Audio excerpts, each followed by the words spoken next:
नमस्कार साथियों, अध्ययन विस्तार चैनल पर आप सभी का हार्दिक स्वागत है। हम पढ़ रहे हैं आधुनिक हिंदी व्याकरण और रचना, डॉक्टर वासुदेव नंदन प्रसाद द्वारा लिखित।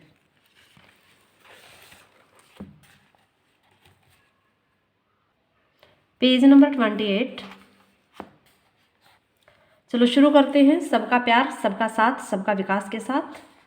संधि सामान्य नियम। दो वर्णों के मेल से होने वाले विकार को संधि कहते हैं।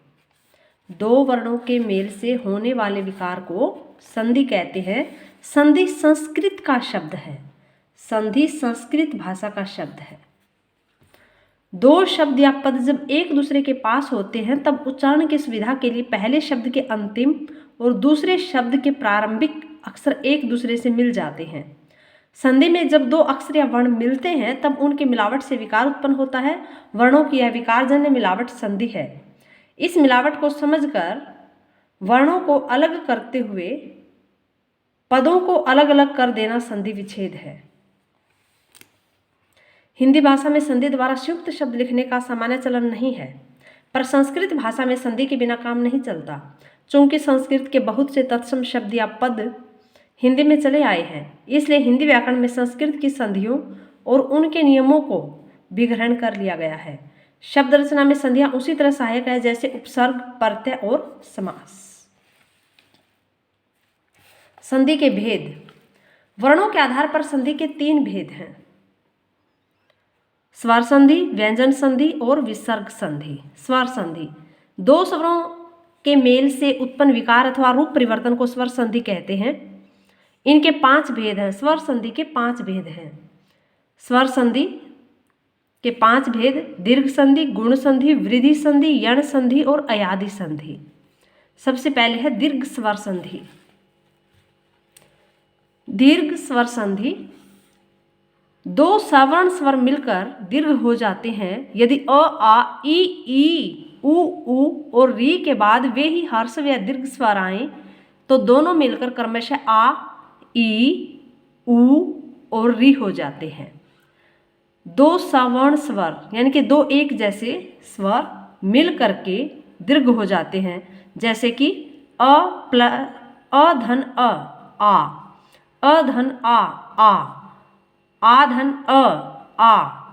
आ धन आ, ई धन ई धन ई धन ई। यानी कि दो समान स्वर मिलकर के जब दीर्घ हो जाएं तो दीर्घ संधि कहते हैं। अन धन अभाव, अन्नाभाव। शिव धन आलय, शिवालय। भोजन धन आलय, भोजनालय।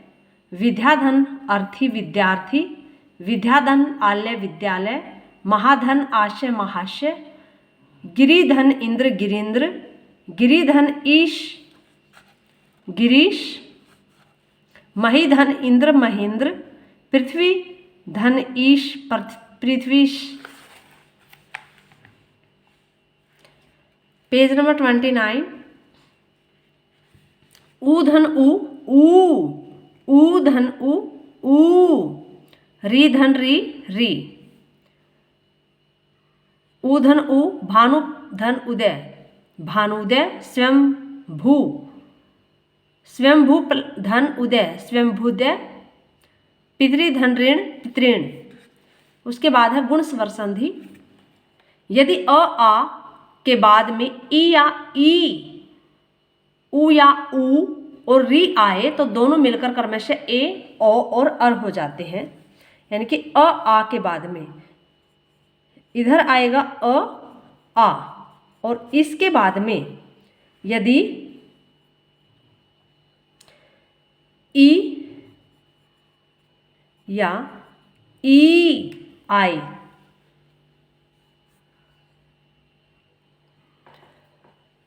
तो क्या बन जाएगा? ए। और इधर अ, आ और अ, आ के बाद में उ आए तो बन जाएगा ओ। और अ, आ के बाद में री आए तो अर बन जाता है, अर। गुण संधि, यानी कि दीर्घ संधि में क्या क्या था कि जो समान वर्ण थे वो दीर्घ हो जाते थे, और गुण स्वर संधि में उनका गुण ही बदल जाता है। अ आ के बाद में ई आएगी तो ए हो जाएगा, अ आ के बाद में ऊ आएगा ओ, अ आ के बाद में री आए तो अर। तो ये गुण स्वर संधि। उदाहरण, देव धन इंद्र देवेंद्र, देव धन ईश देवेश। व के अंदर अ धन ये ई, तो अ और ई मिलकर के ए बन गया तो देवेश। महाधन इंद्र महेंद्र, चंद्रधन उदय चंद्रोदय, समुद्रधन उर्मी समुद्रोमी, महाधन उत्सव महोत्सव, गंगाधन उर्मी गंगोर्मी, देवधन ऋषि देवऋषि, महाधन ऋषि महर्षि। वृद्धि स्वर संधि। वृद्धि, यदि अ या आ के बाद ए या ए आए तो दोनों के स्थान में ए, तथा ओ या औ आए तो दोनों के स्थान में औ हो जाता है। जैसे ये कह रहा है, यदि अ आ के बाद में ए या ए आए, ए या ए आए तो दोनों के स्थान में ए हो जाएगा, यानी कि आ के बाद में ए आएगी तो भी ए बनेगा, आ के बाद में ए आएगी तो भी ए बनेगा। तथा ओ औ आए तो दोनों के स्थान में औ हो जाता। अब आ के बाद में ओ और औ आए तो औ बन जाता है। आ के बाद में ओ आएगा तो भी औ बनेगा, आ के बाद में औ आएगा तो भी औ बनेगा। उदाहरण, एक धन एक एक एक, यहाँ पर अ आया है, अ के बाद में ए आया है तो ए बन गया। एक एक, नव धन ऐश्वर्य नवैश्वर्य, सदा धन एव सदैव, महाधन ऐश्वर्य महेश्वर्य, परम धन ओजस्वी परमोजस्वी, परम धन औषध परमौषध, महाधन ओजस्वी महोजस्वी, महाधन औषध महोषध। यण स्वर संधि। यण स्वर संधि, यदि ई ई उ और री के बाद में कोई भिन्न स्वर आए तो ई का यू, ई का य, उ का व और री का र हो जाता है।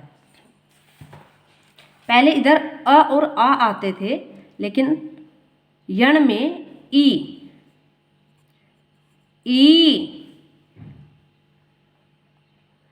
अब ई के बाद में कोई भी भिन्न स्वर आ जाए, कोई भी भिन्न स्वर आ जाए, जैसे ई के बाद में अ आया यह बन गया, ई के बाद में उ आया तो यू बन गया।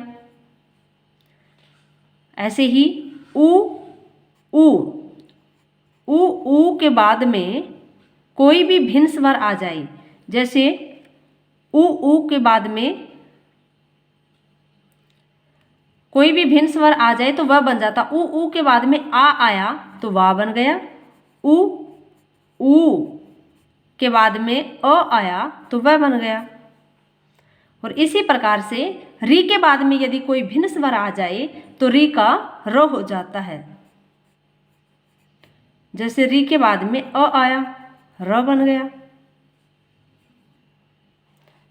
उदाहरण, यदि धन अपि यद्यपि, अति धन आवश्यक अत्यावश्यक, अति धन उत्तम अत्युत्तम, अति धन उष्ण अत्युष्ण, अनुधन अय अन्वय, मधु धन आल्य मधवाल्य, गुरु धन औदन गुरुवोदन, गुरु धन औदन। अब गुरु में उ के बाद में ओ आया है, और अगर उ के बाद में कोई भी भिन्न स्वर आए तो उ का व हो जाता है।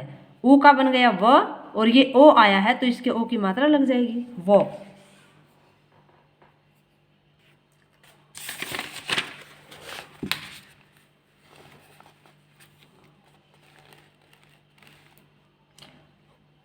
ऊधन औ, गुरुधन औदार्य गुरुऔदार्य, पितृधन आदेश पित्रादेश। अयादि स्वर संधि। यदि ए औ के बाद कोई भिन्न स्वर आए तो ए का ए का आय, ओ का औ और औ का आव हो जाता है। जैसे ए के बाद में कोई भी भिन्न स्वर आएगा तो कोई भी भिन्न स्वर आएगा, ए के बाद में अ आया तो ए का अय बन गया। ए के बाद में आ आया तो आय बन गया। ए के बाद में इसी प्रकार से औ के बाद में कोई भिन्न स्वर आएगा तो ओ का औ हो जाता है और औ का आव हो जाता है। उदाहरण ने धन अयन, ने धन अन, नयन। यहाँ पे ए के बाद में अ आया है तो ये अय। अब इसमें से अगर हमने स्वर निकाल लिया तो न तो आधा है, आधा न, और आधा न में ये अ मिल गया, पूरा हो गया, फिर य और न, नयन। चेधन अन चयन, शेधन अन शयन। नई धन अक नायक, गई धन अक गायक, पौ धन अन पावन, श्रव धन अन श्रावण।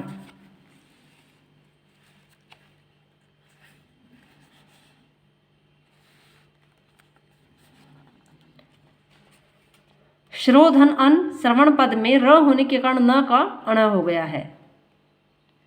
श्रोधन अन, ये श्रोधन अन है इसलिए यहाँ पे अय हुआ था तो श्रवण बना। ये श्रव औ है इसमें तो आय बनेगा तो इसलिए श्रावण। पौधन अन, एक है हमारा पोधन अन। अब पो में ओ मिला हुआ है और ये अ, तो इसका क्या मिलेगा, ओ प्लस अ, ये भिन्न स्वर आ गया तो इसका अय बनेगा, अय। प में से ओ निकल गया, प आधा है और अय बन गया तो अ इसमें मिल गया, पूरा हो गया, य। ओ के बाद तो अ बनता है, अ। और ये व और फिर न। और अगर पौधन अन है तो इसका औ के बाद में कोई भिन्न स्वर है तो आय बनता है, आय। तो पा में अगर ये आ मिलेगा तो पा बनेगा और ये व न, पावन। तो पौधन अन है तो पावन, पौधन अन है तो पवन। नई धन अक नायक, गई धन अक गायक, पौधन अन पावन, श्रवधन अन श्रावण। व्यंजन संधि। स्वर, अभी हमने स्वर संधि पढ़ी। स्वर संधि के 5 भेद होते हैं, 5 भेद हमने पढ़े हैं।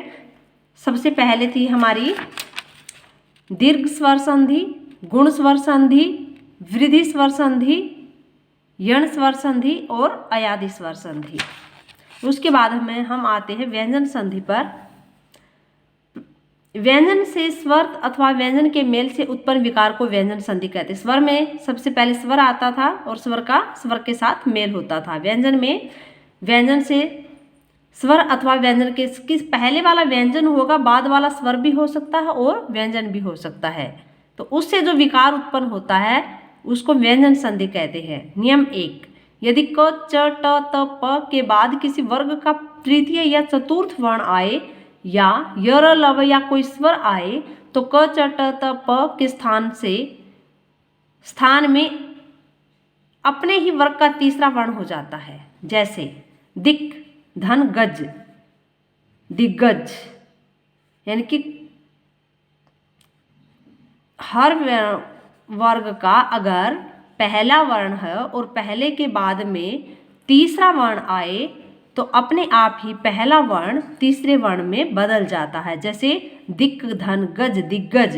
यहाँ पे पहला वर्ण है और यहाँ पे तीसरा है तो ये जो पहला वर्ण है ये तीसरे में बदल गया तो दिग्गज। सत, धन, वाणी, ये पहला वर्ण है तो ये तीसरे में बदल जाएगा सद्वाणी। अच धन अंत अजंत, सट धन दर्शन षड दर्शन, वाक धन जाल वाग जाल, अप धन ईंधन अभिंदन, प का ब हो गया है, अप धन ईंधन अभिंदन, दिक धन भ्रम दिग्भ्रम, तत् धन रूप तद्रूप, जगत धन आनंद जगदानंद। यदि क च ट त प के बाद में न या म आए, यानी कि पहले वर्ण के बाद में यदि न या म आए तो जो पहला वर्ण है अपने वर्ग के पांचवें वर्ण में बदल जाता है, पंचम वर्ण में बदल जाता है। पहले वर्ण के बाद क च ट यानी कि पहला वर्ण है, पहले वर्ण के बाद यदि न और म आए तो जो पहला है वो अपने वर्ग के पंचम वर्ण में बदल जाता है। जैसे वाक धन में, ये वर्ग का पहला वर्ण है और इसके बाद में ये म आया है, न या म आए तो जो ये पहला वर्ण है ये पांचवें में चला जाएगा, इसका ग बन गया है वांगमय। अप धनमय, यहाँ पे पहला वर्ण है और यहाँ पे म आया है तो पहला पांचवें में बदल जाएगा, अप धनमय अम्य। सट धन मार्ग षण मार्ग, ट का ण बन जाएगा षण मार्ग। जगत धन नाथ जगन्नाथ, उत धन नति उन्नति, त के बाद में न आया है, त पहला वर्ण है और न और मैं आ जाए तो पहला वर्ण पांचवें वर्ण में बदल जाता है, त का न बन जाएगा उन्नति। सट धनमास सन्मास, यदि म के बाद कोई स्पर्श व्यंजन वर्ण आए तो म का अनुस्वार या बाद वाले वर्ण के वर्ग का पंचम वर्ण हो जाता है। यदि म के बाद कोई स्पर्श व्यंजन वर्ण आए तो म का अनुस्वार या बाद वाले वर्ण के वर्ग का पंचम वर्ण हो जाता है। म के बाद में यहाँ पर तो सबसे पहले आएगा म के बाद में कोई भी स्पर्श वर्ण कौन से, क से म तक, क से म तक कोई भी वर्ण आए तो म का अनुस्वार, तो म का तो बन जाएगा अनुस्वार, म का अनुस्वार या बाद वाले वर्ण के वर्ग का पंचम वर्ण हो जाता, म का अनुस्वार हो जाएगा या फिर इसके बाद वाले वर्ण का पंचम वर्ण हो जाएगा।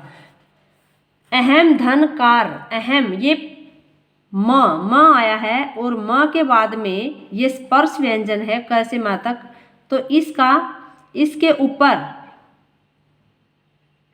इससे पहले वाले वर्ण के ऊपर अनुस्वार लग जाएगा। या फिर हम ऐसे कह सकते हैं कि ये जो क का पांचवा वर्ण बन जाएगा, जैसे अह और ये क का पांचवा वर्ण बन गया अंग, अहंकार। किम धन चित किंचित, सम धन गम संगम, पम धन चम पंचम। यदि त द के बाद में ल रहे तो त द ल में बदल जाते हैं।